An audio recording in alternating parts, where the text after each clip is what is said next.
What y'all doing?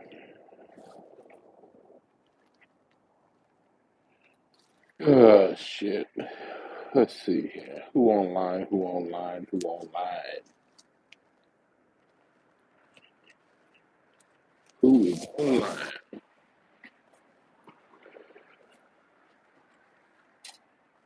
Who is online tonight? This is late.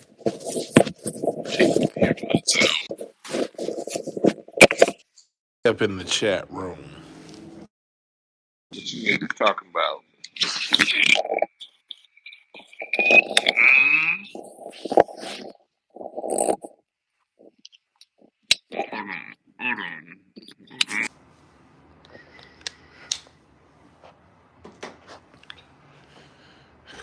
What up?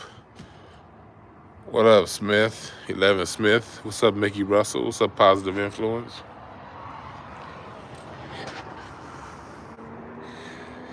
Rolling up. As you should. As you should. It's cold as fuck here in LA, man.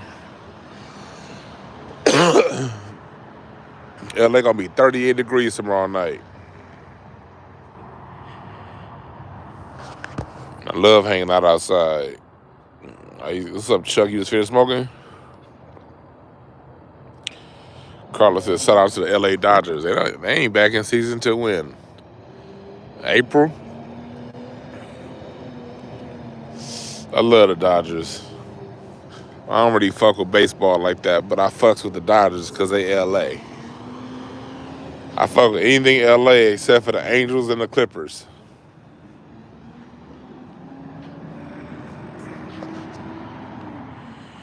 What up, Red Williams?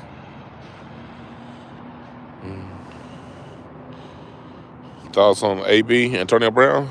Yeah, he has obvious brain trauma. I heard a little bit about him not making his incentives. I don't watch football no more because football is just a plantation-ass sport. Basketball ain't much better, but at least basketball don't throw it in our face. And I don't really pay attention to anything basketball outside of the actual games themselves. Like, I don't watch ESPN, like them sorry-ass halftime shows and shit.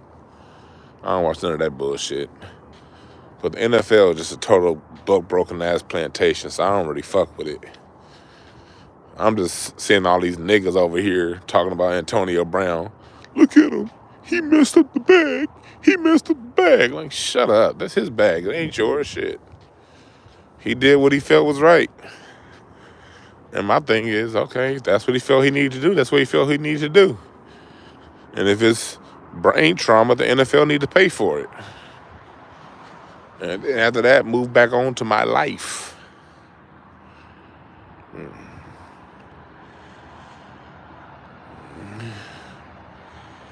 You say he used to live in Ventura. Ventura's boring as hell. What the hell was he doing living in Ventura?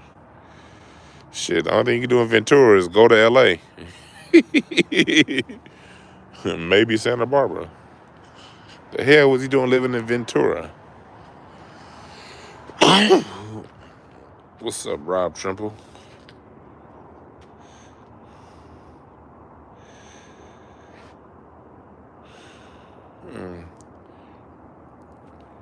What's up, Joe? This dude's name is Joe Mama.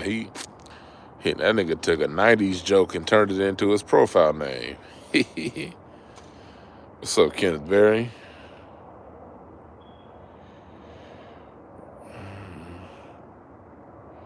Yeah, I do stand up. You can't find it nowhere because I didn't put none of my shit out. I purposely don't have my shit up online. Gotta come see me. I may actually film a special. I did one thing that may be online with Tiffany Haddish back like in 2015, 2014. That set may be online somewhere, some show called Bite the Mic. But other than that, I got some random stand-up on stage that people may have filmed me at a comedy club, but as far as anything officially that I put out, nothing. If you saw a video of me doing stand-up, that was a long time ago before I got funny. That was back in my early days. Early. The little video there is of me out there online, I was real early in comedy. Really early in comedy. I've gotten a lot funnier since then.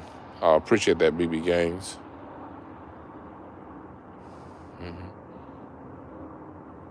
Hey, I'm not pausing the name of that show, Bite the Mic. That's what they called it.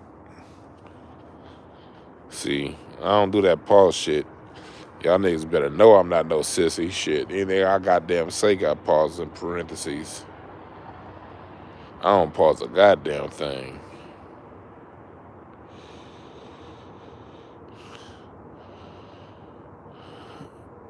Somebody said hated the whites. Whoever said I hate white people.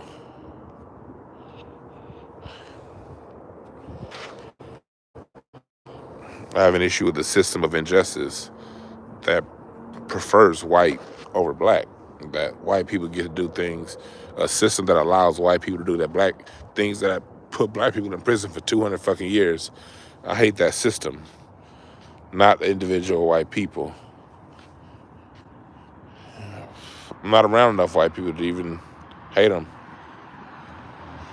I don't pay attention to white people.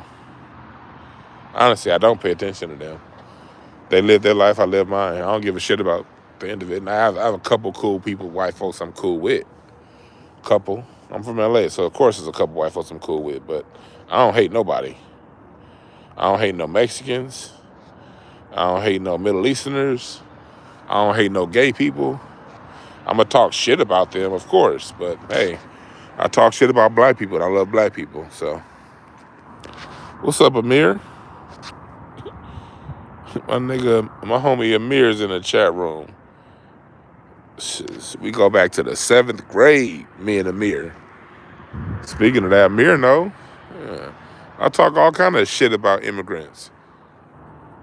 The ones that don't be on code. But cats like Amir, man, Amir is my homie from the 7th grade. From Iran. I used to ask Amir a fuck ton of questions about Iran back in middle school. I thought that nigga Amir was Saddam Hussein. I didn't know the difference between Iraq and Iran back in 94 when I met my homie Amir that's up here in the chat room now. I didn't know the difference between Iraq and Iran. But Davari, Amir used to come in and I would say some mean shit too. And Amir would be like, "You racist." I was like, "What the fuck is he talking about?" I didn't know because before I met Amir, the only non-white people I ever saw was Mexicans. So I thought it was like, he was either white or black when I was a kid. And then we kind of started getting Mexicans to come to the hood in the early 90s, late 80s. So they kind of came around. Then I went to Overwright Middle School. We had like white people, Persian people, Indian people. And I met Amir from Iran. And my other homeboy, Ronnie, from India, who I'm still hella close with.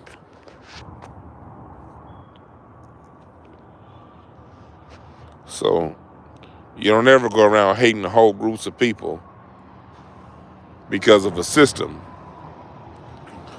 You target the system. And you don't even hate the system, because when you have hate in your heart, you can't do shit. Hate is a temporary emotion. If you hate something and that hate pushes you into changing whatever you hate, then it was constructive. But if you just sitting around hating some shit and you ain't gonna do nothing about it, that's just a waste of fucking energy. With anything. People, anything. If you're just gonna be hating shit like Grumpy Smurf, I hate string beans. Y'all remember Grumpy Smurf? If you just sitting around hating shit and you ain't doing nothing about it, you just wasting your goddamn time and energy. The last thing I'm gonna do is sit around hating shit. But I will call shit out. If I see things are not just or not done right, or people are getting wrong because of the color of their skin, I'll spend my time calling that out. in the pursuit of justice for the people who are being wronged because of the color of their skin. That's how I operate when it comes to this whole racism dynamic. After that, I don't give a shit about none of this. Yeah, hate, that's right, BB Gaines. Hate eats the soul of the hater. Hate eats your own soul. It's just a waste of fucking time and energy. Just a waste. I don't have time for it. Would I consider Afghans our allies? I'm not out here looking for allies, brother Mickey Russell. The last thing black people need to do is be out here running looking for allies. Ally with other black people. And as black people treat black people better, other groups or have a different relationship with black people. But as long as black people out here bullshitting and can't get along with each other, can't ally with each other, other groups are just gonna be opportunists against us. So don't even be out there looking. Why even looking for allies? We're enough by ourselves. We're fine. We're fine. We don't need allies. Ally with yourself. That's the only place your mind needs to be. Is allying with other black people. What's up, Forcious, the producer? That's right, Amir. Other groups becomes accomplices, not allies. Because look, the United States allied with Germany for World War I, and then turned around and kicked their ass in World War II. See how that works? Allies. Japan bombed Pearl Harbor and said, fuck the United States. After the United States beat their ass, America gave them motherfuckers reparations and gave them money from the Marshall Plan. It's crazy because Japan got reparations to rebuild, and not just individual reparations, but they got some of that Marshall Plan money to rebuild Japan when Russia won 90% of World War II and didn't get hardly shit to rebuild. The United States was friends with Russia in World War I and World War II. And the minute World War II was over with, said, fuck y'all. So all that ally shit, here's the number one reason niggas don't need to be looking for allies. Because we don't know how to fucking act with allies. You think just because somebody got a similar mission with you on this one particular topic, they your lifelong friend. That's where niggas fuck up. Oh, we over here attacking this one issue over here. So now we're buddies forever. It's not how ally shit works. Ally shit work is, okay, we're gonna come together to get this one little issue, but then the minute that issue's over with, you go your way, I go my way. And niggas have issues with that. Cause niggas looking for friends too much and shit. Oh no, I hear you, Mickey Russell. That's a good question. I'm not saying this isn't about you, brother, or criticizing you. That's a dope ass question that you asked. It gave me something to go in on. It's not about you, man. Like, remember this, man. Don't ever take anything personal that I say. I'll just be trying to get information out. And then every now and again, I look down in the chat room and I'll say some shit. I'll see some shit. And I'll crack a joke on it. But it's never personal with me, ever.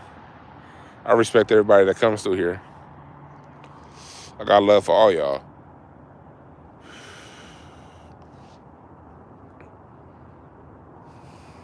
You dig what I'm saying? Let's see here. Yes, definitely no disrespect. I appreciate that positive influence. Yeah, ain't no disrespect. But that's a mistake that we be making a lot as a people. And that's that's one of the main mistakes that we got to fix.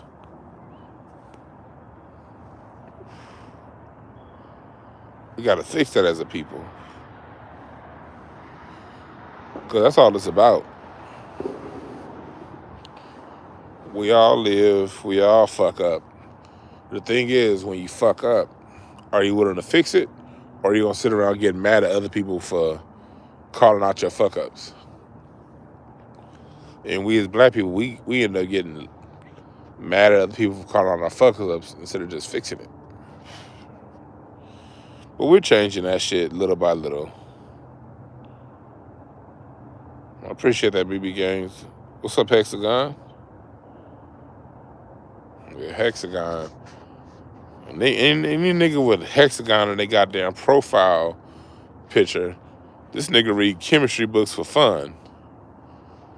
This nigga over here, this nigga's a part-time alchemist. This nigga Hexagon over here, name like Hexagon. This motherfucker be watching baseball, looking at the diamond, trying to figure out the Pythagorean theorem between the goddamn pitcher's plate and home base and shit. Any nigga named Hexagon ain't somebody that you want to get into a debate with. That nigga knows everything that he talking about. Hexagon, I'm not gonna debate with you, brother. You gonna be one of the niggas on the internet that be like, see, I got that nigga Dwan. And I'll be like, damn. I should have never debated a nigga named Hexagon. I should have known this nigga knows all the calculations. Like, this nigga knows statistics, formulas, how to find the mean and the mode of LeBron James's career, like off the top of this nigga's head. This nigga only write the formula down. He'd be like, okay, yeah. LeBron had 37 points one night, 24 points the next night, and then 17 points against the Timberwolves, but 25. Okay, yeah, the mode of his points is 47.3, and the mean of his assists. Any nigga named Hexagon is that fucking smart. Don't debate them, I promise you.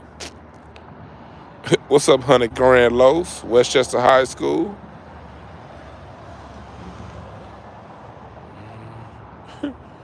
My nigga Carlos. I got two niggas. I got a nigga I went to middle school in here with and a brother I went to high school in here with.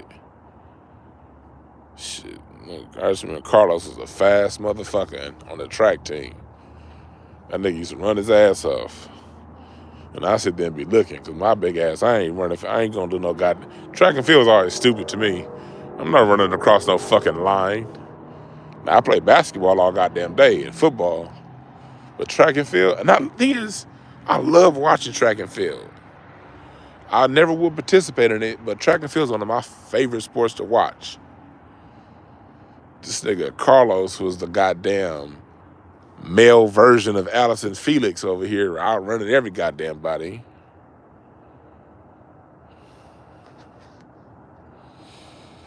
Yeah, he says, serious question. I tried smoking weed 2 years ago and I literally couldn't breathe. Then I wouldn't get too high. Couldn't control it. And I would get anxiety. Oh, shit. Any advice? Well, shit, weed may not be for you. If weed make you do all that, shit, everything ain't for everybody. Either that or maybe you had a bad strand or you had some thoughts going on. Maybe next time you smoke weed, sit back and relax. You know, try one of the cheaper strains. Don't go to don't get no bullshit now, but like try one of the mid-level strains. Don't go to the exotics. Get a mid-level. Know that sativa is going to give you a head high and a buzz, and the indica is going to relax your body. So maybe get an indica or a hybrid and see what it do. But if it makes you anxious and it fucks you up again, then weed may not be for you. See, weed was for me because I'm dyslexic like a motherfucker. Before I started smoking weed, the goddamn letters in the book used to crip walk in front of my face. Like it would literally take me 45 minutes to read 2 pages when I was in college. So I didn't read in college like that. I didn't even buy books. I passed college through memory. I just would memorize whole lectures. And when the test would come and the question you get asked, I remember what the teacher said. That's how I graduated college. Because my reading comprehension was non-existent back then. I didn't really smoke weed like that during college. Because nigga, my dyslexia, though, it would take me literally 45 minutes to read 2 pages. But when I started smoking weed, woo, them letters on the pages finally sat down long enough for me to read them. And nigga, I've been a reading motherfucker ever since. I guarantee you, when I was in college, it took me 6.5 years to graduate. Because 4 years I was finding my shit. It took me 6.5 years to graduate.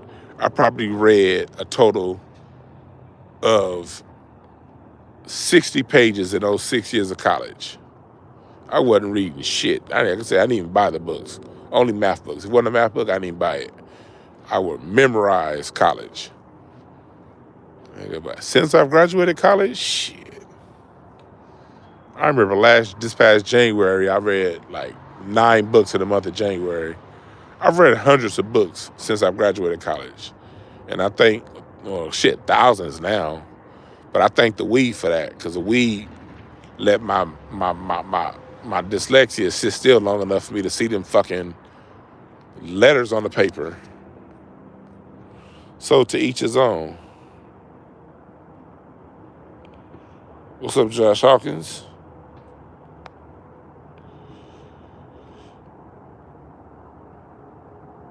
That's what it is. You said, yeah, Cigna. Yeah, to each his own. Some people ain't built for weed. Me, I literally did not read like that before weed because I was too fucking dyslexic. You said, Kenneth Berry asks, how should young people react when they see a dude like Whack 100 making up his name the way he's going about doing things, his influencers? I always say, Kenneth Berry, my solution to all this shit is always go to the root. Know that anything that's mainstream is probably not good for you. People like Whack 100, anybody who's going on fucking Vlad TV regularly and they call themselves a gangster, or these mainstream niggas, ain't none of them niggas good for y'all. I don't give a fuck who it is. If it's a mainstream motherfucker, they ain't good for y'all. If they are good for you, that's the exception, not the rule. The exception never changes the rules. Whack 100 ain't shit, and young niggas need to know these mainstream niggas ain't shit. If they mainstream and they big time, that means they ain't no good for you. That's what you young niggas need to know. And you need to know that. Yeah, Whack 100 is agents of chaos. The biggest thing for me is being able to identify who is who. And I'm telling you right now, if they're mainstream, they ain't for you. You just got to know that. Don't even look at them motherfuckers. If they're entertainers, their job is to. This is what young people need to know. Look at the wording. If their job title is in any way, shape, or form entertainer, their job is to entertain you. Entertainment don't say entertain with ethics, entertain with morality. It just says entertain. And that means by any means necessary. Entertain. So tell all them young motherfuckers that they're an entertainer, that includes basketball or football player, they ain't nobody to listen to.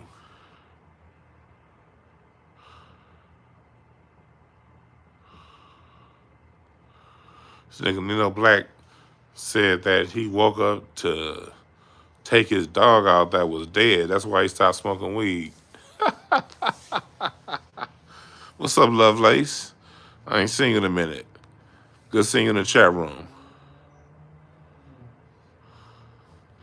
Yeah, you gotta know yourself. Like, before I smoked weed, and it's kind of a trade-off. I don't have the energy. I don't know. I can say that I don't be bounce around as much as I used to either, because before I started smoking weed, when my dyslexia was really bad with reading, I also had a fuck ton of energy. I used to, when I was in college, all through my 30s, 20s, and all through my 20s, teens and 20s, I used to go about 29 out of 31 nights a month. I went to Cal State Northridge, full time, worked a job 30 hours a week. I played the drums in 2 different bands. I used to play basketball at LA Fitness at least 5 days a week. And I used to go to the club at least 6 nights a week. Nigga, all at 380 pounds. I'll be 380 goddamn pounds. Nigga, going 18 hours a day, 7 days a week. My energy was on 10. Since I smoked, my energy ain't on 10 no more, but shit, at least I can read a fucking book. Yeah, Whack 100, yeah, don't fuck with that.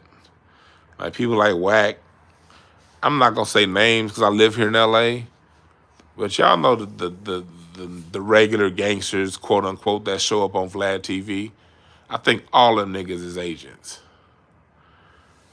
I think anybody who's going, are you taking care of your mom and your brother, Lovelace? Well, much respect and much love to your mom and your brother. That could be a lot of work taking care of people. So, let you know that you loved over here in this channel. And so are all y'all. I fucks with all y'all. Everybody here is loved. Even in my shit talk, know y'all loved. But back to what I was saying. What was I saying? These people that show up on Vlad TV, like, my question is this. If you don't have nothing to promote, why are you always on Vlad TV? Like, I could see if you had an album coming out that you need to promote, or a TV show, or a movie, or a documentary, or a book. I get that. I'm not, saying everybody needs to be as militant as I am. I get it. But if you ain't promoting nothing, you just on Vlad TV talking all goddamn time, who the fuck are you? Why are you talking about street shit to this nigga? Or former street shit? I don't care if it happened 40 years ago. Why are you talking to Vlad about it? So I don't trust any nigga that claim gangster but they talking to Vlad every 2 months. I think that those people work for those folks. I ain't mentioning no names because I ain't got no issues with nobody. I don't know for certain. I may be totally off. I may be all the way wrong. And if I am, I accept it. That's just how I feel. I always make it clear when I'm talking difference between feelings and opinions and facts. This isn't a fact. I'm not saying this is a fact that all these people on Vlad are agents. That's my feeling. And I trust myself when I have these feelings. You guys got to go with however you feel.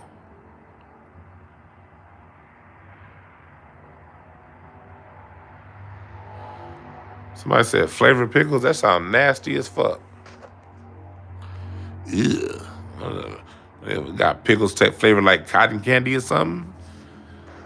My taste buds ain't that wild, homie. I'm fat from eating the same shit over and over again. Pizza and burgers and late and chocolate and shit. I do not have a variety in my palate, nigga. I just started eating Chinese food when the pandemic started. I had never had chow mein in my life before the pandemic started. I just started eating some of that shit. I don't eat mashed potatoes on Thanksgiving and all that shit. I don't eat stuffing. I don't eat corn. I fucking hate beans. I don't give a fuck what bean it is. Fuck beans. I don't like rice. The only rice I like is Jerry Rice, nigga. Ray Rice, nigga, football players. Simeon Rice. I don't fuck with rice. I don't fuck with none of that shit. I just started eating mac and cheese like, because my wife, she pissed her ass off. Oh, shit. I got my fireplace. That's my fireplace. I got to switch it around. I see the fireplace. Nigga, I just started eating potato salad last Thanksgiving. Not last month. The Thanksgiving 2020 is when I first started eating potato salad. He said Cajun rice is a bomb. Fuck Cajun rice. I don't eat no goddamn rice, beans. I swear, even with dessert. I don't eat no fucking fruity shit. Well, I like strawberry cake and apple pie. That's it. When it comes to all them lemon meringue pies, key lime pie, I don't even like pie like that. I like chocolate. That's what I like. Nigga, I'm a shit. Chocolate, I eat chocolate all goddamn day. All them other weird ass Mike and Ike's and all them weird ass candy, fruit flavored shit. I don't fuck with none of that. Yeah, I eat vegetables. Well, I hate vegetables. What I do is I didn't eat vegetables for a long ass time. I did not. Now, at least 4 or 5 days a week, I get a green drink in with mixed vegetables and like all the supplements and shit. All like sea moss and all that bullshit. Sea moss and kale and all that bullshit. I make sure I get one of those high intensity green drinks in at least 5 days a week. That's where I get my vegetables now. But man, I don't like none of that shit. My fat ass just eat the same shit over and over and over again. And it used to be my 20s before I had my niece. What's up, There's Music? Before I fucked my knee up, I used to be 350 pounds hooping all the time. I used to hoop at 340, 350 pounds. I'd hoop 5 days a week. I just always carry weight. I've been over 300 pounds since high school. I was 3'0", I was 310 in high school in my senior year. And I was 260 in the ninth grade. I've always been a big nigga. 6'2", 310 in high school. And in my late 20s, I had gotten all the way up to 400 pounds at one point. That was just too fucking fat. 400 pounds just that shit was too much. Like, no. You just a fat hog now. But I had tore my knee. I couldn't play basketball no more. Oh, that's funny, positive influence. I was in the hotel where Escalade died. I wasn't with him. But Escalade died All-Star Weekend, LA 2011. And it was at the hotel right across the street from Staples Center. I was in that hotel when it happened. I saw like the ambulance and the coming, and I know what they're coming for. And then like an hour later, I look on my ESPN.com and it said Escalade died, and he was at downtown LA at the hotel. I'm like, oh shit, that's who they was going for. Damn. But I was there.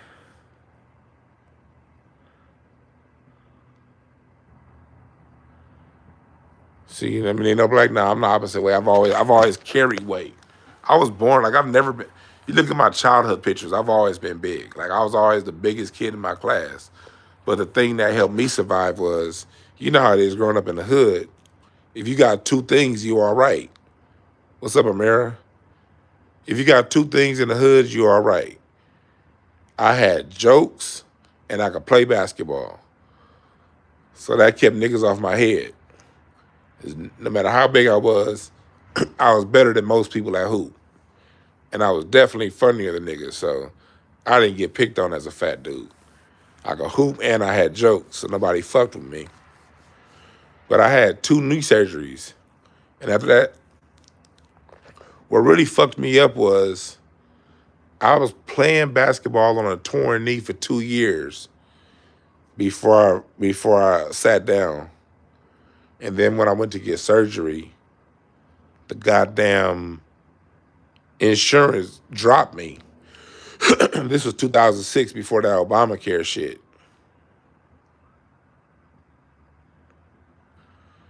And them niggas dropped my fucking, and I walked around on a torn knee for 5 years. So when I finally had surgery on my knee, after being torn for like 5 years, nigga, I tried to hoop again, I sucked. And I was like, man, it'll take me at least a year to be halfway decent. I'm good.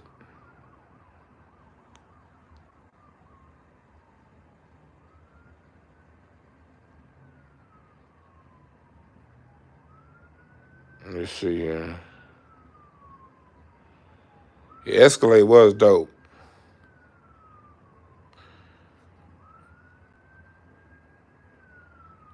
Yeah, like It's crazy. There's been a lot of shit. I remember I was there when I think I'm talking about this shit on the show one day. People who've been listening to me for a long time know this story. But I was there when Chameleonaire got cussed out by Michael Jordan. That was some of the funniest shit ever.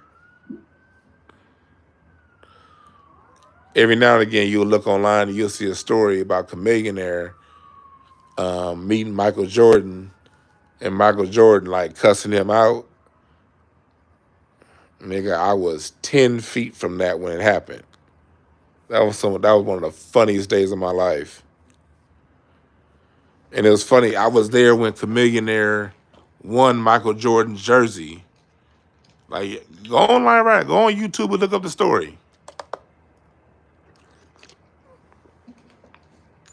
Go online, look up that story. What happened was, Chameleonaire, it was a pool tournament, and I was there. I was with the people I was with. I don't ever say the name of the people I was with because I'm not on good terms with certain people, and but back then we were on good terms, and it was a pool tournament, and we was against Reggie Bush and Sean Payton, the coach of the New Orleans Saints. Well, I wasn't playing. The person I was with. They were playing. I was watching, and it was an auction going on, and I saw Chameleonaire win the auction for the signed Michael Jordan jersey. Problem was, that whole weekend, Chameleonaire was this was All-Star weekend when it was in New Orleans, either 2007 or 8, somewhere around there. I've been to so many All-Star weekends, I forget which year was which. But it was the first year it was in New Orleans after Hurricane Katrina. The whole weekend I've been running across Chameleonaire, but I didn't really know who he was. I heard, I knew the song, but I didn't know the face. I just kept running across this little short-ass nigga. And I saw him win the jersey. Later that night, it's the Michael Jordan party. It was the Michael Jordan party. It was at some hotel in New Orleans, open bar. So I had met Michael earlier that night. The person I was with at the time played for the Charlotte Bobcats, and that was the year that Michael Jordan bought the Bobcats from Bob Johnson. And so when I was walking into the Don Julio party, Michael Jordan was walking out. And he stopped and said, "What's up?" to the cat I was with, because, of course, that was his employee. And Michael Jordan was talking all kind of shit. Of course, he was surrounded around white boys. So later that night, it's a Michael Jordan party. And the Jordan brand party. I'm at the bar, and about 10 feet from me is Ray Allen, Paul Pierce, and Kevin Garnett. This was the season that the Celtics won the championship. They hadn't won the championship yet.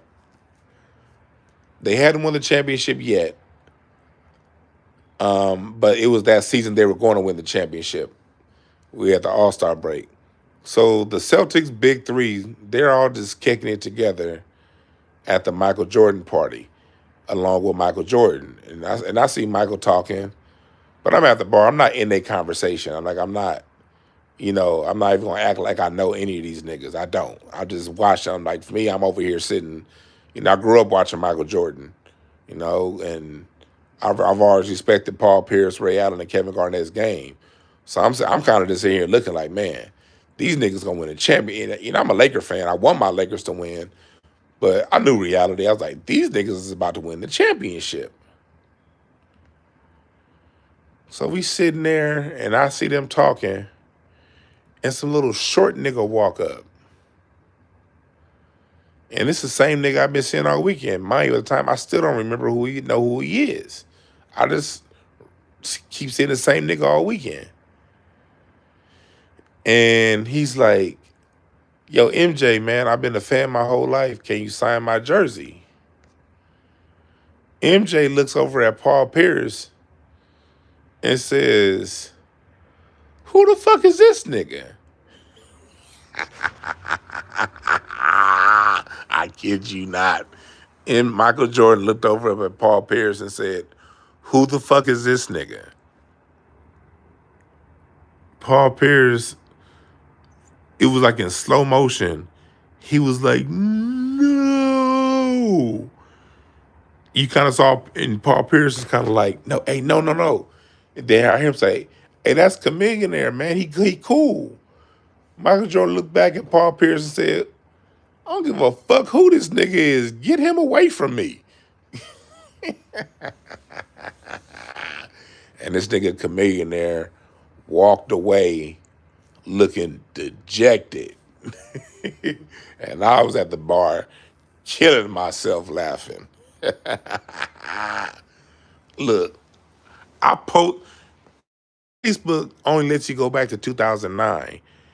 If Facebook allowed you to go back further than 2009, I'd have evidence because I posted about it on Facebook after it happened. I had this back before Facebook was like really any good on the phone. You still had to go to your computer. But I had my computer in the room. So later on that night when I went back to the room, I posted about it on Facebook from my computer. Yo, this nigga Michael Jordan just cussed out this nigga, some dude named Chameleon, because at the time I'm still not connecting. This is the dude that had that song that was out. Y'all know me, I'm into old school music. I didn't give a fuck about who he was. I put that shit up on Facebook, but Facebook don't let you go back to like 2008, 2007. I wish it did. If Facebook let you go back to 2007, I'd have Facebook proof that I was there.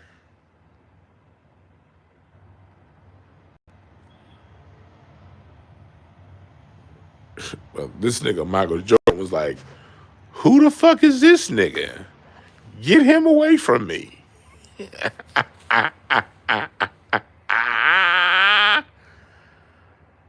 Then when Chameleon there walked away, Michael Jordan was like, man, I be telling you about these motherfuckers just walking up to me. Goddamn, who the fuck? Michael's like, tired of these niggas walking up to me.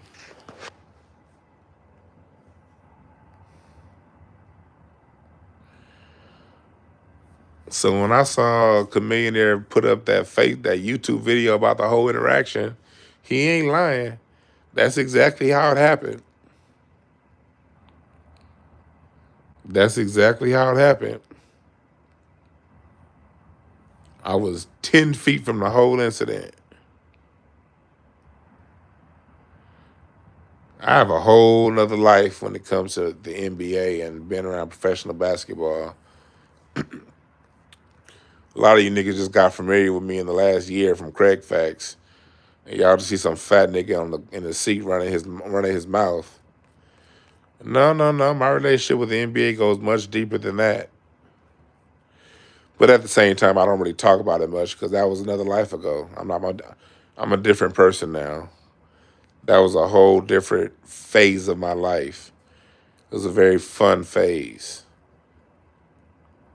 I got to meet back when I actually cared about basketball, I got to meet everyone that I loved in basketball. I played basketball, Magic Johnson.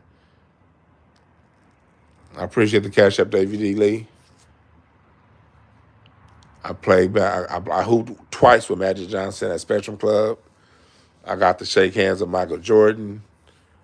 I've been to parties with Shaq. I've been to parties with LeBron James, Kevin Durant. I got to hear stories, be in the elevator and talk to Brandon Roy after his first All-Star game, and hearing Brandon Roy tell me how nervous he was before the game, and it was Kobe Bryant that told him, look, nigga, when you get the basketball, shoot. And Brandon Roy said, nigga, when Kobe tells you to shoot, you know it's all good because you know he ain't passing shit. I've had a fun life. I got to talk basketball with Phil Jackson. I've gotten to talk basketball with Coach Jerry Sloan. Everyone that I've ever looked up to in basketball, I've met and had interactions with. I had courtside seats to a whole Laker playoff run, sitting next to Jeannie Buss. I was at Game 7 of the NBA Finals when the Lakers beat the Celtics.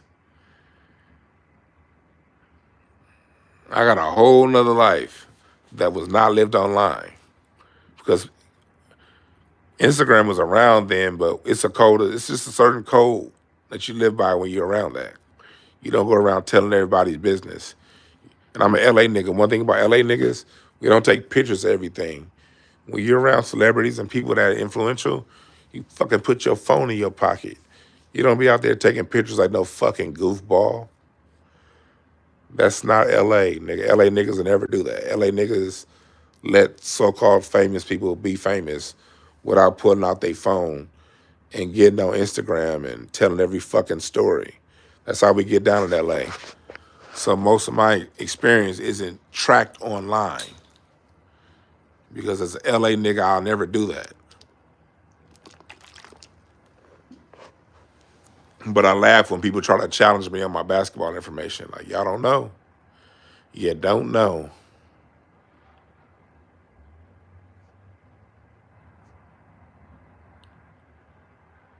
What's up, Big Bird?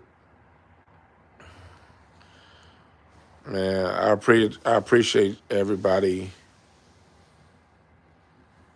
BB Games, for coming down to Instance and Ashtrays tonight. We had fun on Instance and Ashtrays.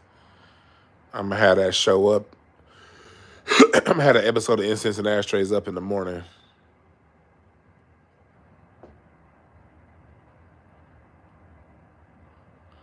Laker Nation don't praise LeBron. LeBron fans praise LeBron. Remember that, Black Wealth Matters. Laker fans don't give a fuck about LeBron. Most real Laker fans are just being quiet right now because we love the Lakers so much, we don't want to speak ill. And then them bronzexual niggas are so fucking crazy. You say anything about LeBron James, they ready to fucking shoot you as if you ain't a child of God. So most Laker fans are just quiet, to tell you the truth. Most Laker fans want LeBron the fuck out of here. What's up, Adrian Taylor? Most Laker fans want LeBron gone. We see how Lonzo's balling over with the Bulls. We see Brandon Ingram balling. We see Julius Randle balling and Kuzma. These niggas is all winning right now, and we got this old ass team that can't defend a fucking sour grape rolling down the hill. Lakers fans want LeBron gone. What you guys hear is bronzexuals cheering this bullshit ass team on. Lakers fans don't like it. Because Lakers fans know your best player is supposed to take the biggest shots. Your best player shouldn't be passing to some nigga on a 10-day contract to win a game.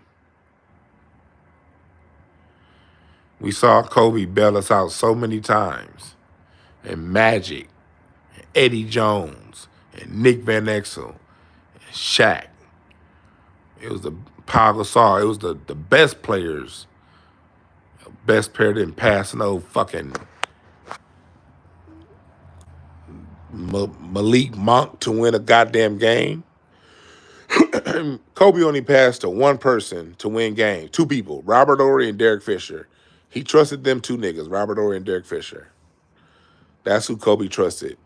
Nigga, if Lamar Odom was wide open, Kobe never passed it to Lamar Odom to win game.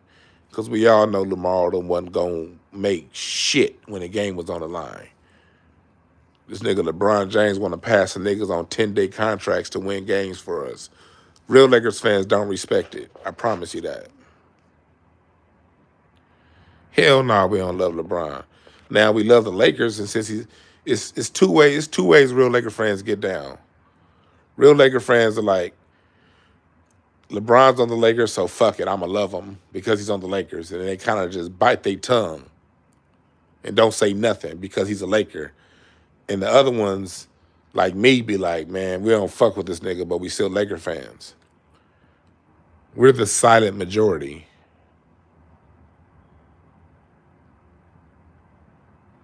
We're the silent majority. Yeah, BB Games, LeBron James fans are weird. Like they treat that nigga like he's a cult leader. And that's the issue. That's the issue. Like if it was just LeBron James, a basketball player, I'm fine with LeBron, the basketball player. You know, I judge him for how I see him as, in the context of who he is as a player, and that's it. I don't ever talk about that man's personal life. I don't ever wish him injury. I always wish him well. But it's sorry as fans be trying to talk as if the nigga is Jesus. You can't say nothing. Well, you saying that about LeBron James? Meanwhile, they hate on every fucking player not named LeBron. But you can't say a true criticism of them. I don't respect them kind of niggas at all. So I like trolling them for fun. The 2020 championship was weak. That was a bubble championship. That was weak. That shit didn't count. As a Laker fan, I was like, boo. Nigga, I was at Game 7, 2010 when Lakers beat the Celtics. That's a championship. Lakers versus Celtics in a real fucking arena. You niggas over here playing in a fucking high school gym with nothing but cameras and your family sitting on the sideline and half the players not even playing because of the virus. And then Steph was injured that year. Durant was injured that year. Clay, Kawhi. It was so many fucking injuries. That championship don't count. Yeah, I was really there, Mary Woods. Told you, I was sitting there in the box seat with Jeannie Buss the first 3 rounds of the playoffs. I was there for Kevin Durant and Russell Westbrook and James Harden, first ever playoff game. Their first ever playoff game was against the Lakers in the 2010 NBA playoffs. That was Harden, Westbrook, and Durant's first ever NBA game. If you look on my IG, if you go back far enough, you'll see me sitting courtside. Like I'm literally like the seat right behind the first row. I was in the box with Jeannie Buss and Kevin Love. I was the person I knew used to play for the Timberwolves. And Kurt Rambis at the time was a coach for the Timberwolves. So Kurt Rambis got them and their friends tickets to the games. So for the first 2 rounds, I was sitting courtside right there. But then when the finals came, they didn't give me them seats for the finals. They gave me them seats on the 15th row for the finals. I ain't paid for none of that shit.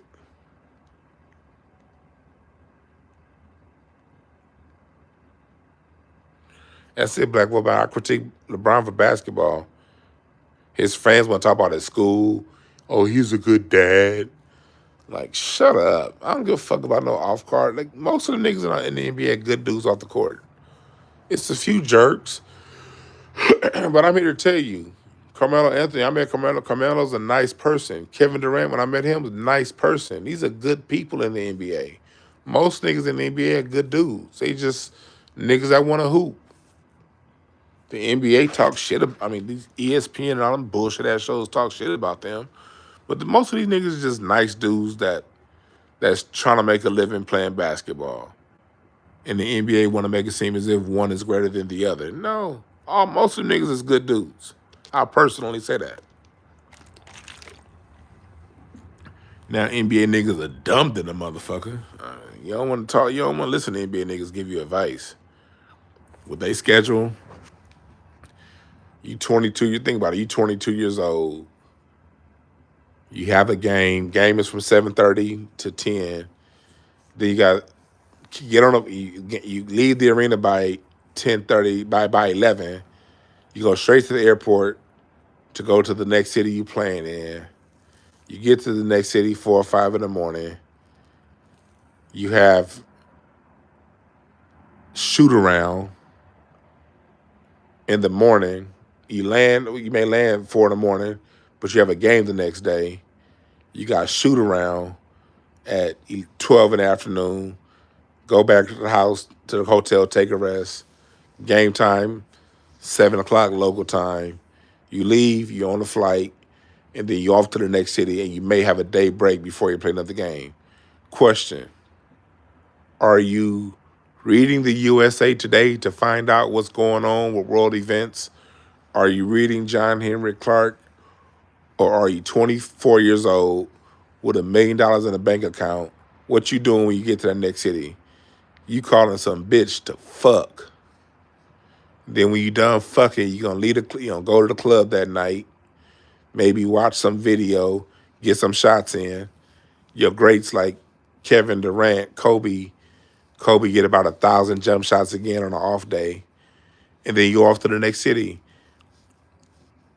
So for people to listen to NBA players for life advice, moral advice, these niggas ain't even in position to give you that. Y'all don't understand the schedule of an NBA player. I've seen it up and close. They don't have time to be wise. Shit, in today's NBA, hell, Dirk Nowitzki used to put up at least 500 jump shots before going to bed every night. Kobe Bryant used to make 1,000 jump shots a day between games. Niggas that's fresh off that ride the bench, they work out usually 4 to 5 hours a day to stay in shape during the season. Because whenever they get their number called, they better be ready. So your bench warmer is working out. Usually after a game, they'll do an hour on the treadmill to stay in shape. And niggas turn on basketball to listen to life advice from a fucking NBA player. They're not even in position to give you that. So just watch the game, have a good time, and go about your life.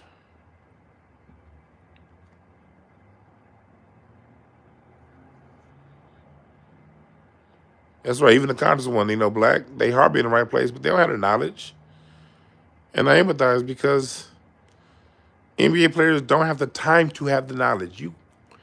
In the offseason, NBA players, your bench warmers are working out 6 hours a day, 6 to 8 hours a day in the offseason. That's what it takes to stay in the NBA.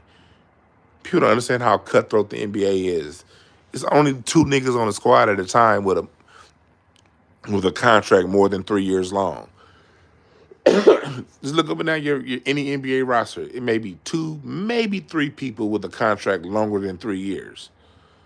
The rest of them niggas' money's gonna end. Most of them niggas is on 1-year contracts, 2-year contracts. So the amount of work it takes to stay in the NBA, you don't have the time to be a Renaissance man. Period.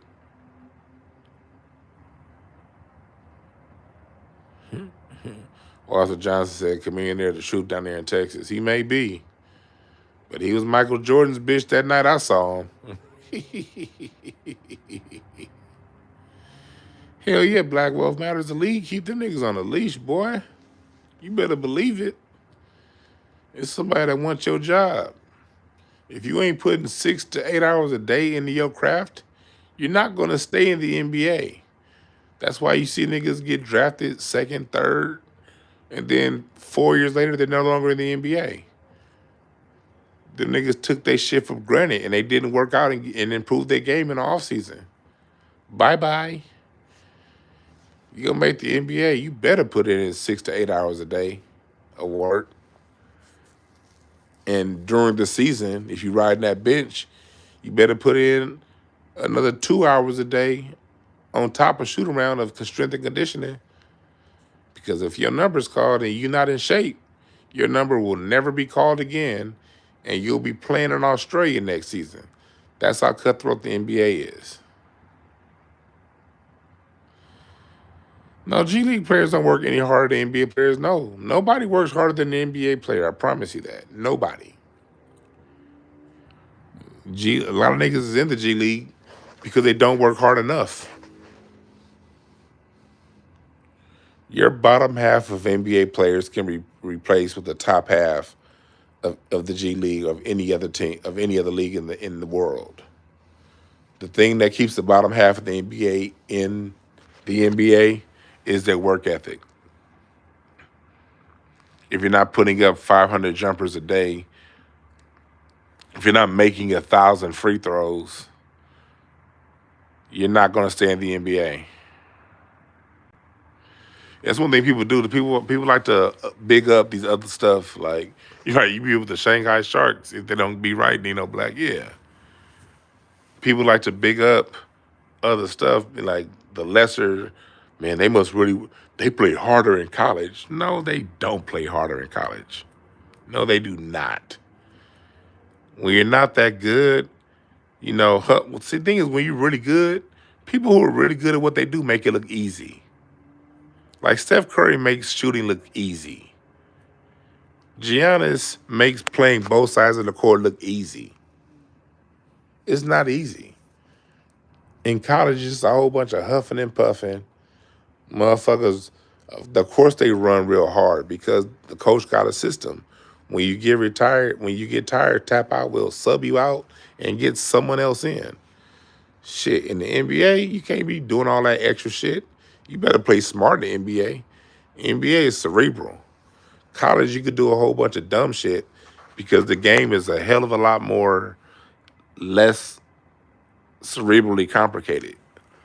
In the NBA is all about your brain. Every nigga in the NBA can run, every nigga can jump, every nigga can shoot, every nigga can pass, every nigga can do everything they can physically. What separates talent in the NBA is your mental capacity to see what's going on and slowing the game down in your mind. You're not doing all that extra running and shit because it takes just as much energy to think an NBA game through than it does to play an NBA game. What you're looking at when you watch an NBA game is high science. You're watching high geometry. That's what you're watching when you watch the NBA. You're watching physical geometry. It's a game of geometry. Angles. Creating floor space. Remember that. Derrick Rose, yeah. Derrick Rose is humble, it's cool as hell. I met Derrick Rose All-Star Weekend in Phoenix. That was the year when he played the that little thing, the skills competition, when he ended it with that dunk. I was there for that. And after that, I saw Derrick at the hotel. Quick advice, whenever All-Star Weekend's in your town, usually the NBA partners with the Sheraton. That's usually the Sheraton Hotel. Whenever All-Star Weekend is in your city, wherever the Sheraton is, that's probably really where the players are staying, at the Sheraton. So we had the Sheraton in Phoenix, and I saw Derrick Rose. And I just went to him and said, "What's up, man?" He was just cool as hell. We didn't talk long because I come from the Ice Cube school of thing. Ice Cube school. When you meet a celebrity, somebody you like, you shake their hand, make it a firm handshake, tell them you appreciate what they do, and you keep pushing. You don't sit there and goofball out like some weird ass nigga. So I went to Derrick Rose and just said, "Man, I appreciate your game." And he actually knew the person I was with. So we sat back and talked. We talked for like maybe 2 minutes. And then we pushed on. But that brief interaction with Derrick Rose, he was cool as hell. And this is when he was at the height of his stardom, before them injuries.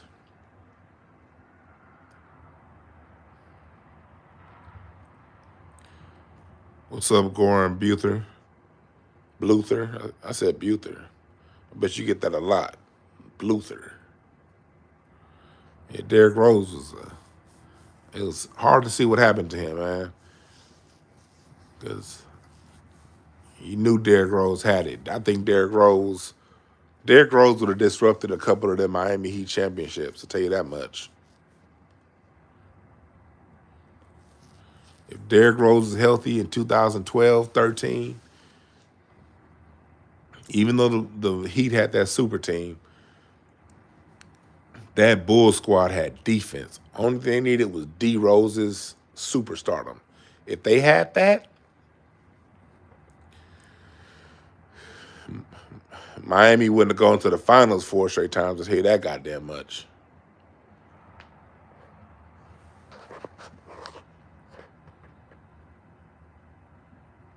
Yeah, man.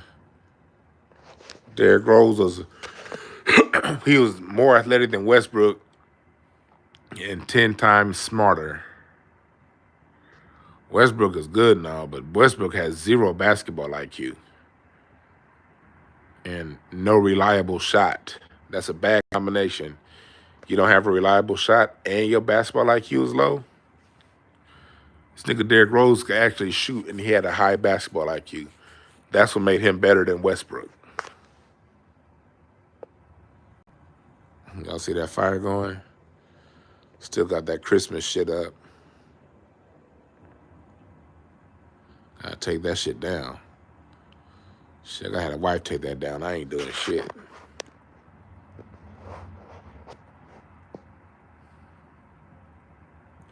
Yeah, Westbrook, I'm not gonna say anything bad about him because he's from LA. But yeah, he don't his basketball, I would say back when it was funny how Westbrook was screwing off Kevin Durant games all that time with OKC. But everybody was blaming Durant. Now that he's screwing off games for LeBron, people can suddenly see the light. What's wrong with Westbrook? Nigga, Westbrook been doing the same shit since day one. Bad plays that break momentum. And in basketball is all about pace. Pace means way more than triple doubles and stats. You control the pace of the game. You control rebounding. You control floor space. You're going to win the game. If your team is getting the better floor spacing for open shots, you're controlling the pace and the tempo of the game, you're going to win. If you're getting more rebounds and you're playing solid defense, you're going to win. Then people are like, but what? Such and such had a triple-double. Well, how much did the person he was guarding having? Because what good is you dropping 25 if the person you were guarding had 32? You're at a -7. So how good was your triple-double? Would the team have been better served had you reserved a little bit more of your energy to play defense than pound up these stats?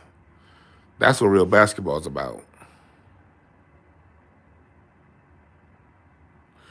Is there a move Lakers can make to be contenders this year? Yeah, there are moves. The NBA always allows LeBron to get his team. So going back to either Cleveland the first time or second time Miami, the NBA always allows LeBron to get what he needs. Remember 2016 in Cleveland when they had Isaiah Thomas, Jay Crowder, Dwayne Wade, and those guys? And then LeBron James tanked. He won. It was a game in February. He posted the pictures of his stats. And then the team was like, man, Jay Crowder said, this nigga is playing for stats. And then the Cavs lost like 5 of the next 7 games. And LeBron sat out like 2 of those games. He basically tanked. That's when Cleveland basically traded the whole squad. They traded Isaiah Thomas, Dwayne Wade, Jay Crowder. They traded all them niggas for a whole new team. And then that's the year that the Cavs won the championship. So the NBA is going to give LeBron James another shot at this shit there. So who they get, I don't know.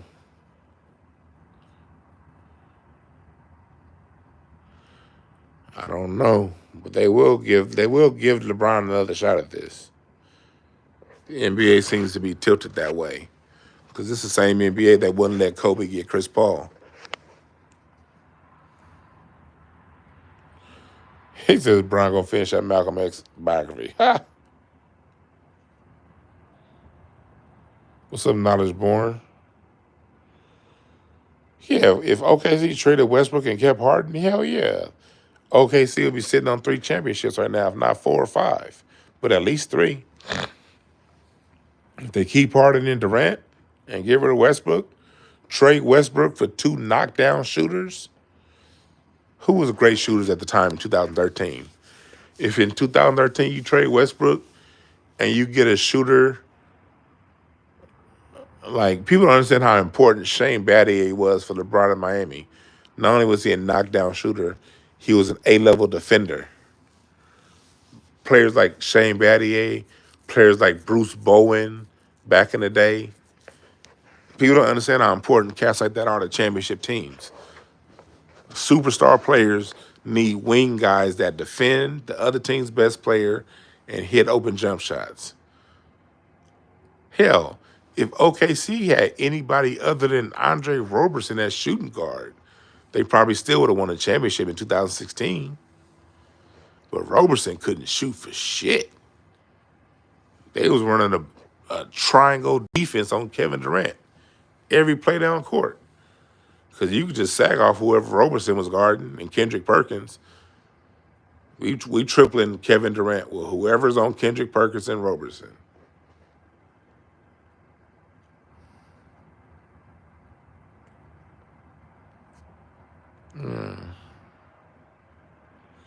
Yeah, that top 75 was trash. Like, I'm not the biggest Dwight Howard fan, but he belonged on that list. Look, the 76ers already turned down that Russ for Ben Simmons trade. But even if they did, the Lakers would still have the same problem if they had Ben Simmons as they have with Russell Westbrook. The Lakers have a floor spacing problem with LeBron and Westbrook, two players who require dives to the basket. You need three shooters around them. They turn Anthony Davis into one shooter, and then people be like, why ain't Anthony Davis playing well? Because he's relegated to just being a fucking jump shooter. They're not giving him the ball on the block. If you're going to have Russell Westbrook and LeBron James, you got to have three shooters on the court to surround them, or it's not going to work. It will be no different with Ben Simmons. If you get Ben Simmons, you still don't have any shooters, which means defenses get to play a zone defense in a minute. Either LeBron or Ben Simmons or Westbrook or whoever puts the ball on the ground, help defense is going to rotate off of the non-shooters. I keep telling y'all, basketball is a game of geometry, not stats. Basketball is a game of geometry, angles, and floor spacing, rebounding, and tempo. That's why the triangle offense was so effective. The triangle offense was perfect geometry. Remember, a triangle and a square both equal 360 degrees like a circle. That triangle offense, you get these triangle formations on a square, a half court is a square, that creates angles and open opportunities for passing lanes and cuts and open shots. But they don't talk about that shit on ESPN. All they do is talk about stats and LeBron James.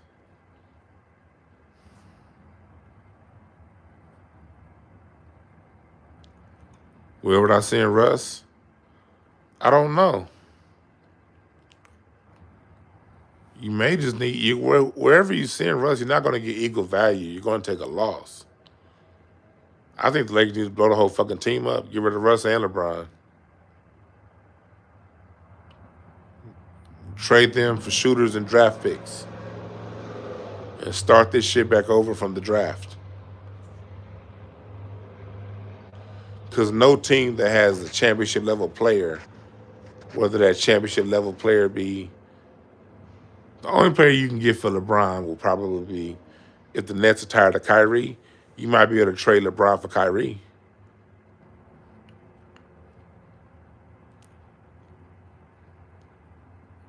But I don't think Kevin Durant want to play with LeBron.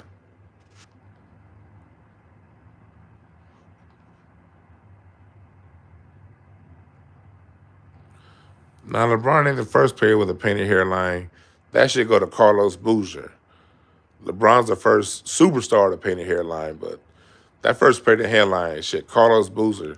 Go back and look at Boozer when he's with the Bulls. And you see him.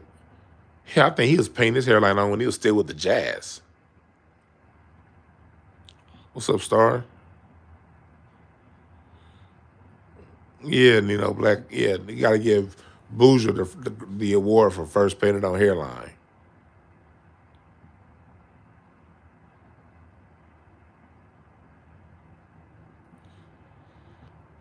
You said trade Davis for Kyrie. Kyrie ain't playing with LeBron no more. Remember, Kyrie left LeBron.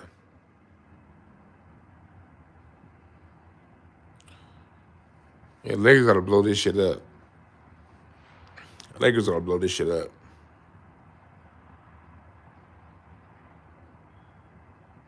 Kemba fits better than Westbrook. Yeah, maybe.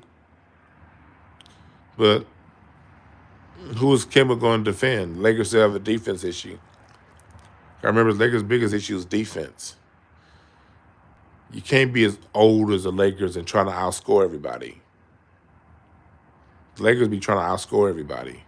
And you can't do that with a whole bunch of players in their mid-30s. The Lakers' problem is they play 3-on-5 on defense every time down court, 4-on-5. It's never 5 players playing defense.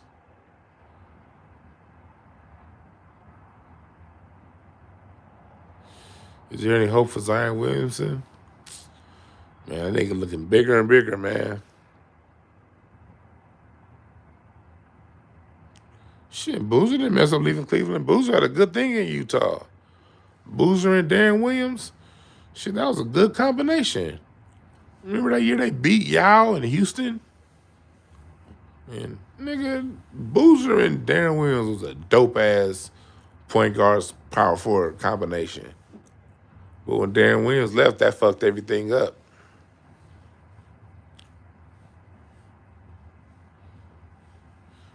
Boozer didn't want to sit there and become.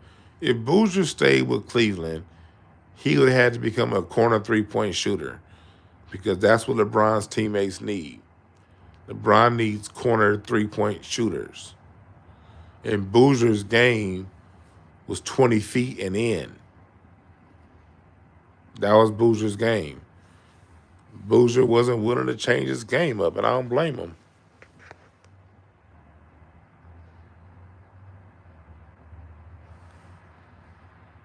Said Lakers need a coach. The Lakers coach just won them a championship. The Lakers coaching is fine. The Lakers don't play defense, and that's not the coach's problem. That's an energy and effort problem. In the NBA, coaches aren't paid to give moral support. Coaches are made to strategize. Players are paid to bring their own moral support. The Lakers don't play defense. LeBron only plays defense if it's a highlight involved. If LeBron got a chance to do a chase down block or a steal that's going to lead to a dunk that he know he's going to make SportsCenter, then LeBron James does it.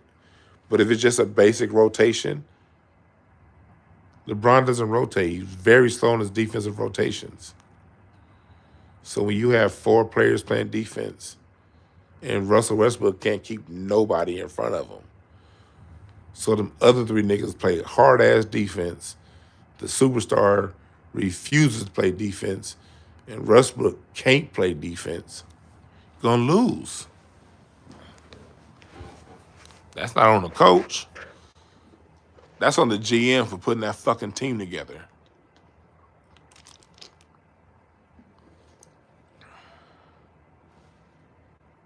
Somebody says 4:30 out here. Damn, it's 1:30 here in LA.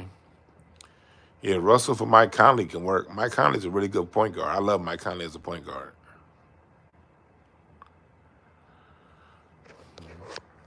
Mike Conley's a great fucking point guard.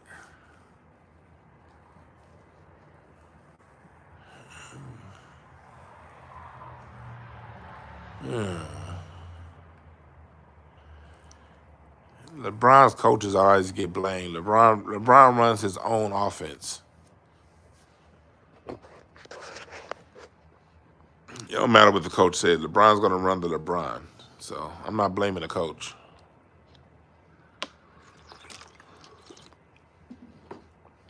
John Wall is racing away.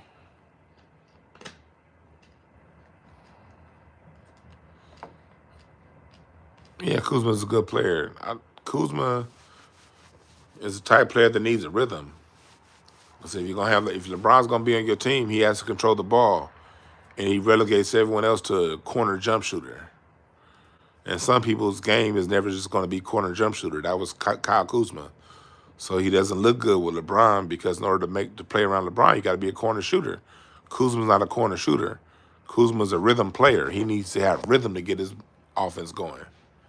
And you're not going to get that rhythm with LeBron James on the court. It's just not going to happen.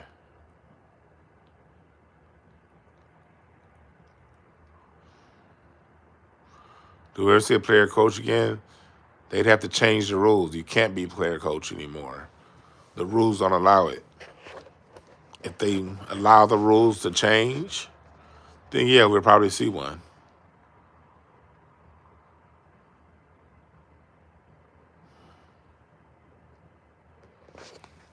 Even if the Lakers get Buddy Hield, okay, more points, but you right back at defense. Who's Buddy Hield going to guard? The Lakers have a defense problem. Defense wins championships. That's not just a cliche. That's true. You have to be able to stop other teams from scoring. And you have to be able to rebound. Even with Buddy Hield, okay, the Lakers go from scoring 110 points a game to 114 points a game. But they're still going to fucking give up 120 points a game. Don't matter. You get it. You sign Buddy Hield. Buddy Hield is good for 8 extra points a game. Great. You still can't stop nobody.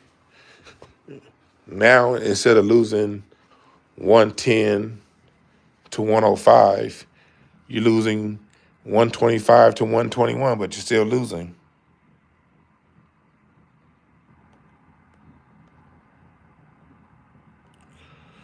Yeah, I can't wait till LeBron retires.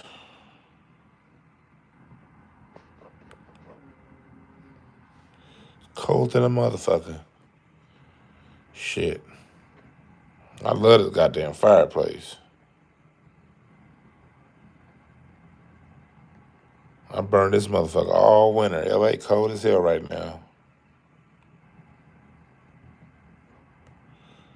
You said Lillard's not overrated. Lillard's a great player. How can you say he'll never win a championship? You need the right mix of players to win a championship.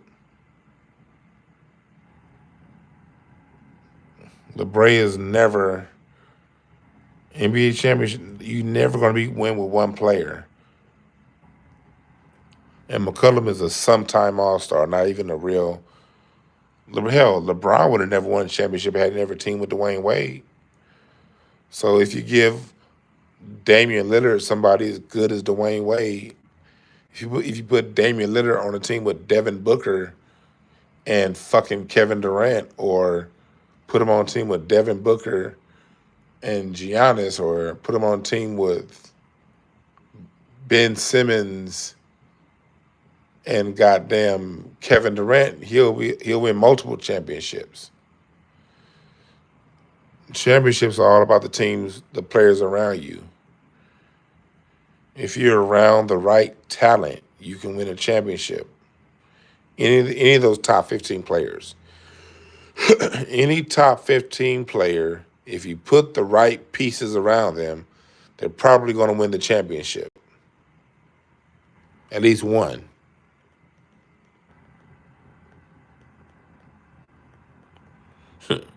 Star says, it's cold there in Central California too? Shit.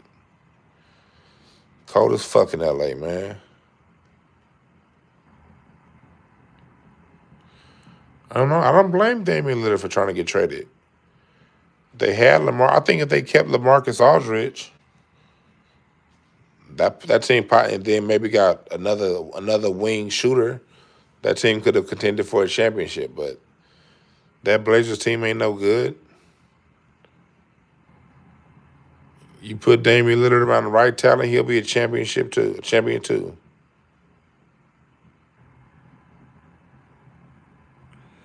You said it's 29 degrees where you are? Fuck that shit. LA is in the fucking 30s. I mean not 30s, in the 40s, the temperature. at night, 50s in the daytime, and that's cold in LA. And yes, that's cold. Look, the cost of living is expensive here. I pay this expensive ass cost of living for 80-degree winters. That's why. Not for this shit. If you live in the Northeast or in the Midwest where it's snow, that's your bad. I'll never live in a fucking snowy area. You chose to live there. I didn't. I'm just playing. Yeah, if Damian Lillard had Brandon Roy on the squad, Damian Lillard might have been a two-time champion. Imagine if Damian Lillard had Brandon Roy and Greg Oden. If Greg Oden never got hurt, if Brandon Roy never got hurt, and you add Damian Lillard to that team probably has 2 or 3 championships right now. See, luck goes a lot into championships. If Damian Lillard had Brandon Roy and Greg Oden, he'd be a champion right now.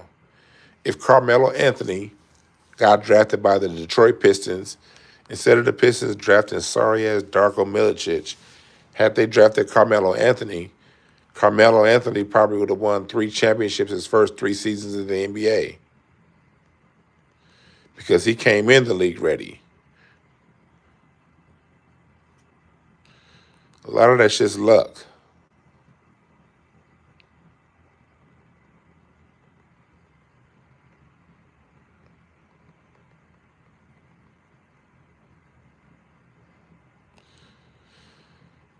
Oh my God, I can't believe you that slow. Maybe it's me.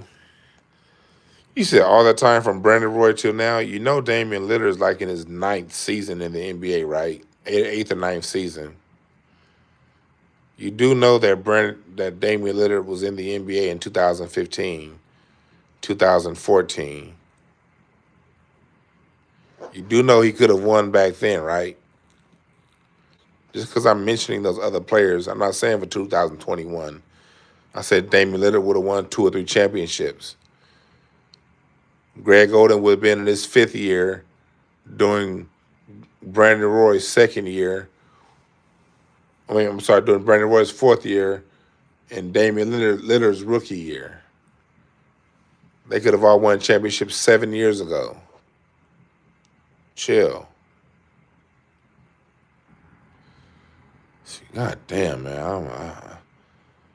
I'll be having to slow the bus down for some people, man. Damn.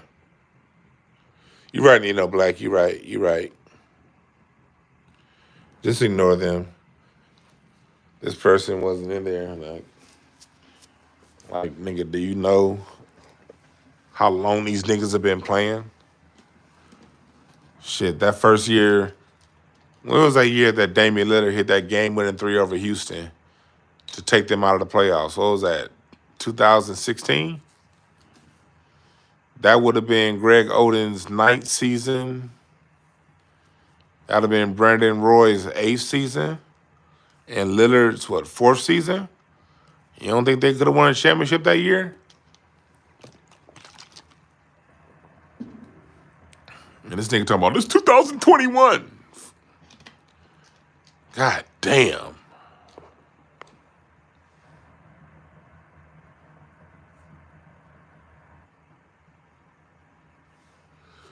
If you ain't into sports, then this ain't the night for you, man. I talk about a whole bunch of topics.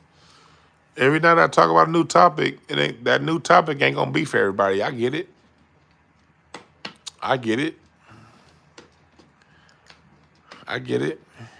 But the questions tonight been about basketball, so that's what I've been answering. You want some other questions? Ask some other questions. See, might be late asking this, but have you mentioned our brother Antonio Brown yet? Yeah, I started off talking about him. I don't give a shit about football, so I'm not following it closely. But the brother obviously had some grievances. He chose to walk off the field, and that's his decision. My only issue was with a whole bunch of niggas talking about how dumb he is. Like, if that's his decision, that's his decision. I respect it. He had his reasons for walking off, but I don't want to get too much into it.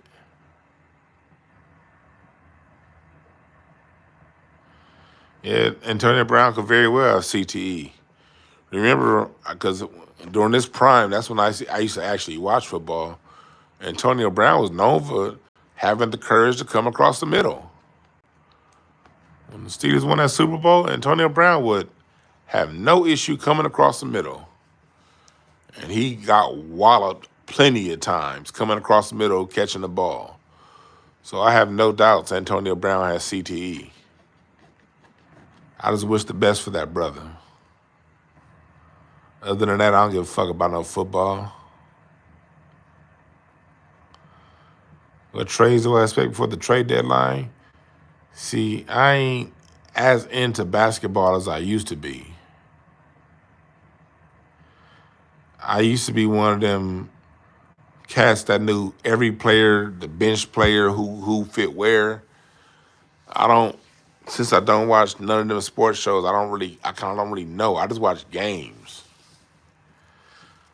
So I don't really know. I don't really know salary cap. I can get a lot more in detail with you guys on basketball prior to 10 years ago. Now, since I'm not as involved as I used to be, I don't like to project trades. Because the last thing I want to do is sound like any of these dumb niggas that challenge what I say when it comes to basketball. You know, we listen to somebody who know what they're talking about by the comments that they make. So I don't want to sound stupid saying who needs to go for who, because to tell you the truth, I haven't been paying close enough attention to know who's out there, who's available, what salary cap, what impact on the salary cap and all that stuff. Yeah, Brandon Warren, 37. Yep.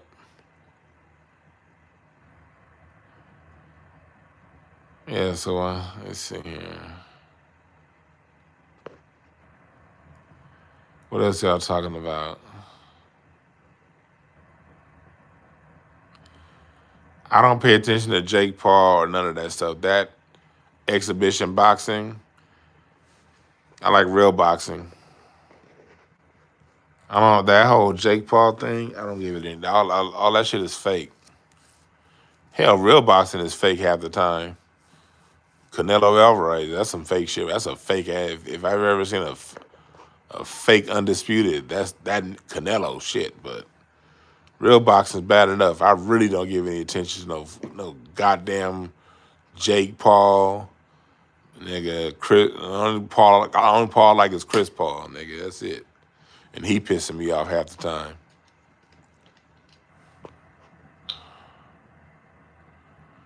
Yeah, Canelo been ducking Charlo. Charlo was Canelo's mandatory at 160 and 168. And he changed divisions both times. Canelo is ducking Andrade. He's ducking Benavidez.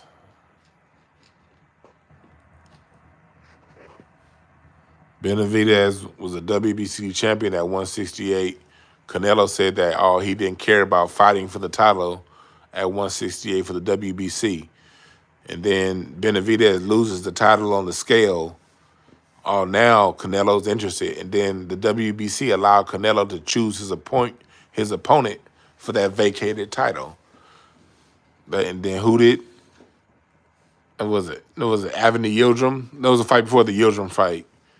Canelo was allowed to choose who he wanted to fight for the vacated title. And now he's talking about going up and staying up at 165, 175 to avoid Benavidez. Canelo's a punk. My favorite non-star Laker of all time, Nick Van Exel, or Eddie Jones. Those are probably my two favorite non-Hall of Fame Lakers, Nick Van Exel or Eddie Jones.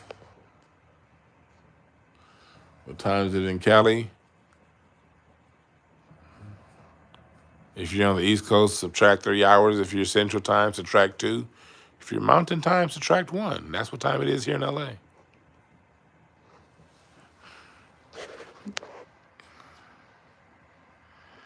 Crawford's all cap. Crawford don't want to fight Spence. Crawford had plenty of opportunity to fight Spence. He could have signed with the PBC back in 2018. He chose to re-sign with Bob Arum, knowing good and hell well Bob Arum didn't want to make that fight.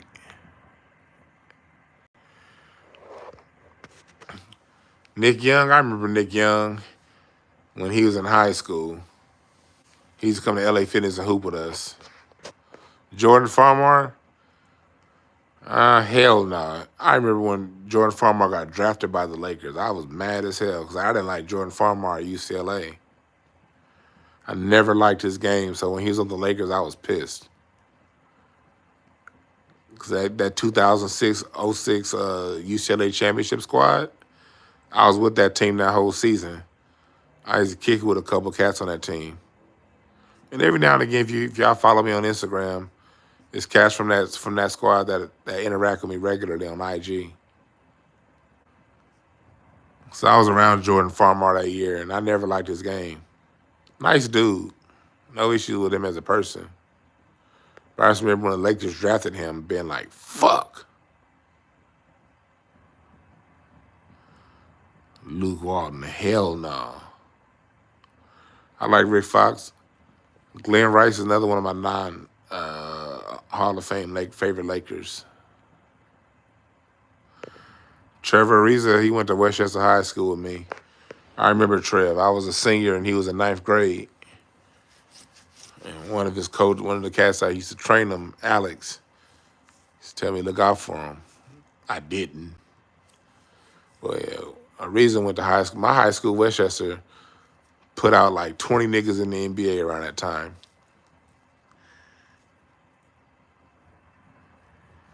Yeah, but I've been around Trevor. I've been watching Trevor hoop since 1999.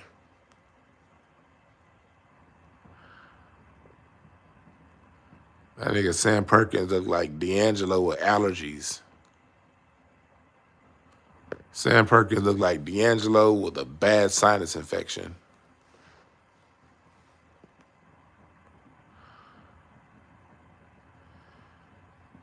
Ron Harper would have been great.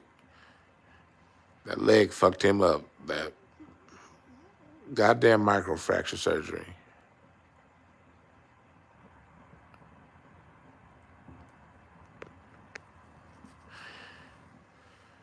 Yeah, Trevor. I remember when Trevor screwed over. I remember when he screwed over Baron Davis and Todd. Todd was Baron Davis's agent. Trevor was supposed to sign with them. He had gotten this brand new Hummer out of UCLA, and he's supposed to sign with Todd's agency. And this nigga Trevor, at the last minute, went to sign with his wife. I think Bill Duffy instead. I remember when that shit happened. Trev and BD, they cool now. But I remember, I think it was 06, 07, 06, 05. This nigga Trevor, BD hooked that nigga up. This nigga Trevor, whoop, whoop, whoop, whoop. But they good now. I probably shouldn't have told that story. I got so many goddamn NBA stories. 99% I'll never tell because I don't tell people's business. Yeah, Ron Artest was a good. I liked Ron Artest.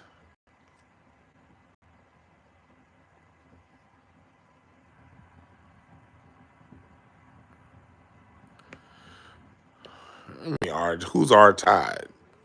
I ain't got no R. Todd. Who the fuck is R. Todd, nigga? R. what, nigga? Oh, you're not a man saying that.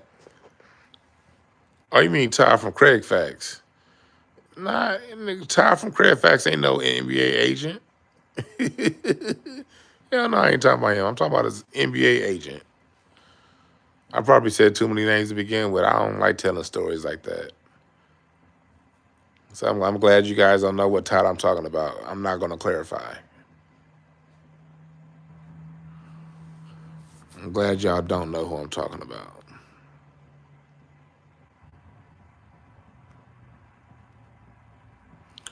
The NBA don't need no improvement to be more interesting. All the NBA needs is ESPN and Fox Sports to talk more about the beauty of the game instead of having people argue over stats.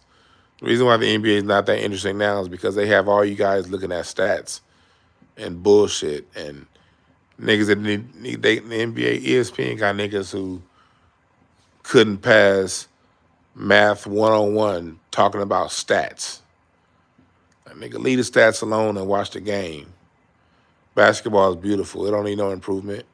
It just need niggas to stop talking about goddamn stats and fucking watch the game for what it is. And they need to get rid of these old bland ass announcers. Announcers ain't talking about shit, and they always got some fucking forced white woman as an announcer, and she sucks. But they're forcing it in because they want a woman, and they want the WNBA dykes to feel like they're part of the shit. Yeah, Star, that be tripping me out. It be niggas that cannot pass math 101 talking about somebody has 16 assists, 13 points, 13. Like, nigga, do you well, they average. Like, nigga, do you understand average is one of the worst ways to calculate what something means?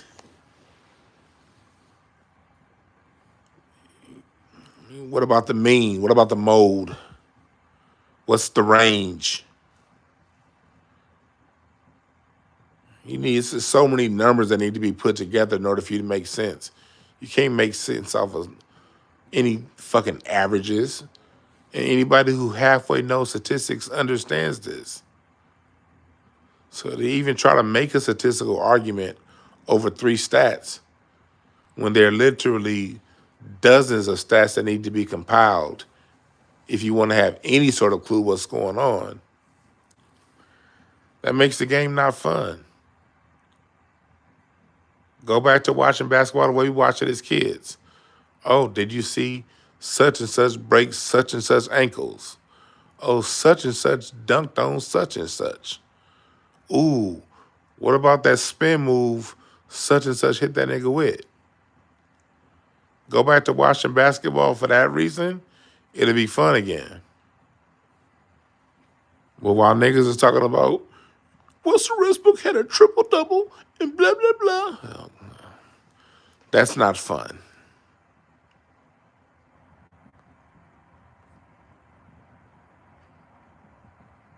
He said, does Craig think Olajuwon's better than Giannis for real? I think Craig do believe that. Craig be bullshitting y'all most of the time. But I think Craig might actually believe that bullshit. Giannis better than Dream Olajuwon. Fuck out of here, Craig.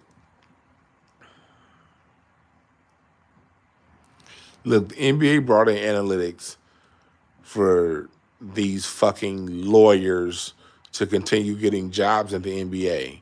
Half these general managers are fucking lawyers who don't know shit about basketball. So they brought in stats and analytics to make white folks feel like they can know a little bit of something about basketball. Because if you leave everything up for the eye test, now you got to start hiring more of these niggas that used to play. And we don't want to hire more of these niggas that used to play.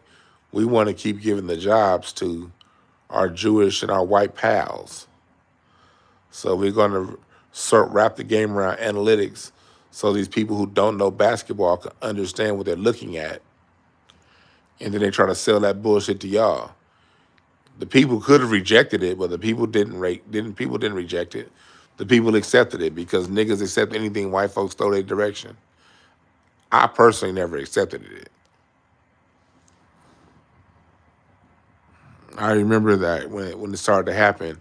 NBA started going to analytics in the mid 05, 06, 07 is when they really started to invest heavy in the analytics departments.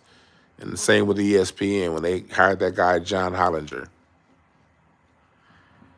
The stats allow you right, star Skip Bayless.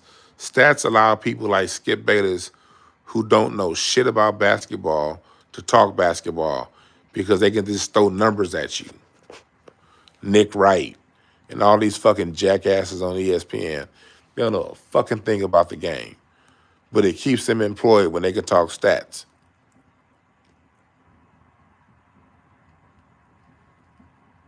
I remember there's one cat I used to kick it with, play for the Minnesota Timberwolves. And I remember when they had gotten that GM, Greg Kahn.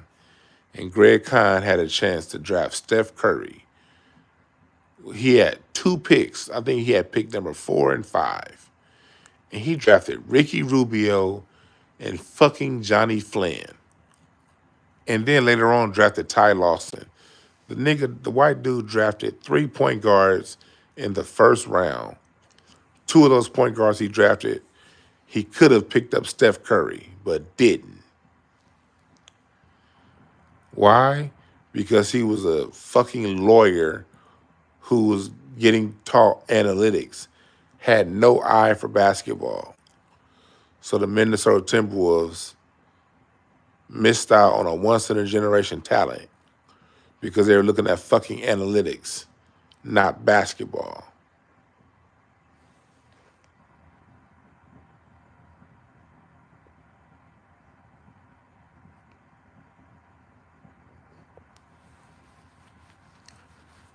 You dig? I think our footballers talking NBA business. Goddamn Shannon Sharp. Nigga Shannon Sharp, I remember when Kobe's alive, and even after Kobe's alive, I remember seeing him talk so much shit about Kobe. I'm like, your nigga Shannon Sharp, when Kobe was doing it at his prime, you was still playing football. You didn't even see that nigga play most of his career. Fuck you talking about, Shannon Sharp? But again, analytics. They just give these niggas a whole bunch of numbers that they themselves can't even break down and say, argue that.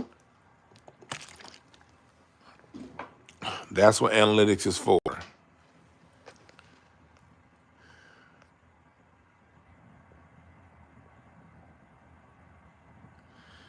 I didn't say nothing about Golden State.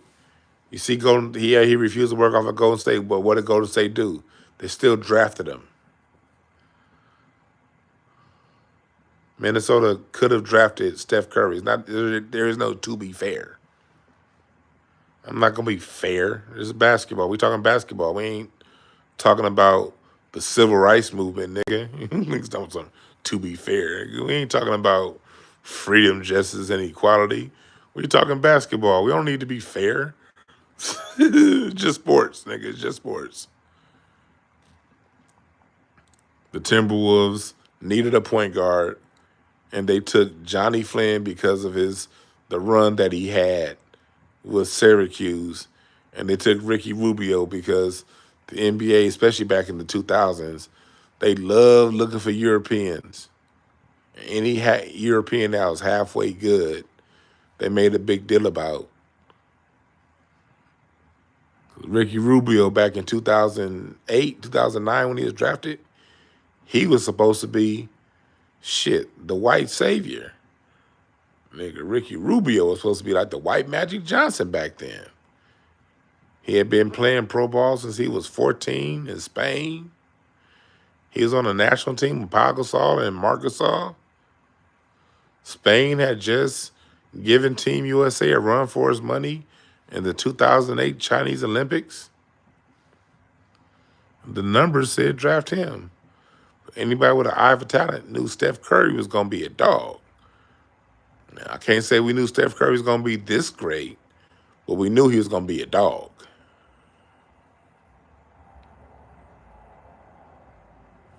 Yeah, Rubio was supposed to be the next Nash. Yes, Minnesota brought Steph Curry in for a workout. You got to realize that year that Steph Curry was drafted, the reason why I know so much about it, again, I don't know if you were here earlier, but one of the players I used to coach and play for the Timberwolves at that time. That's how I got them free tickets to see the Lakers win the championship. It's Kurt Rambis's relationship with Jeannie Buss got me free tickets. But I was actually around the Timberwolves that year. They made that draft. And I knew the team. I was in Minnesota, partied a few nights out there in Minnesota in 90-degree weather. I flew out to Minnesota to see the Timberwolves play against my Lakers.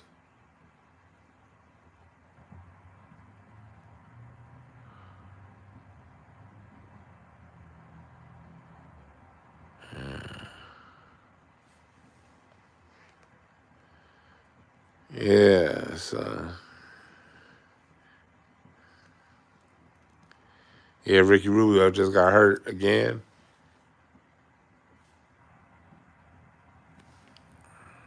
He got hurt again. That's sad. I hate seeing players get hurt.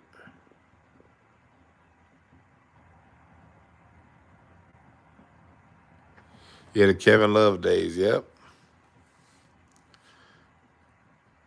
But I'm about to get the fuck up out of here. I was planning on talking to y'all for like 30 minutes, nigga. I talk too goddamn much. It's been an hour. It's been 110 minutes. Goddamn, almost 2 hours I've been talking to y'all. Shit.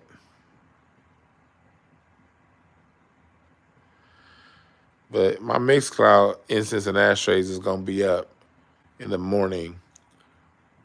I appreciate y'all for real, for real. BB Gaines, Kenneth Berry, maybe it's me, Derek Askew. Much love to y'all. Clinton, much love to you. I appreciate that, Star. Much love to you, Goran Bluther. Much love to you, Jonathan Hurst.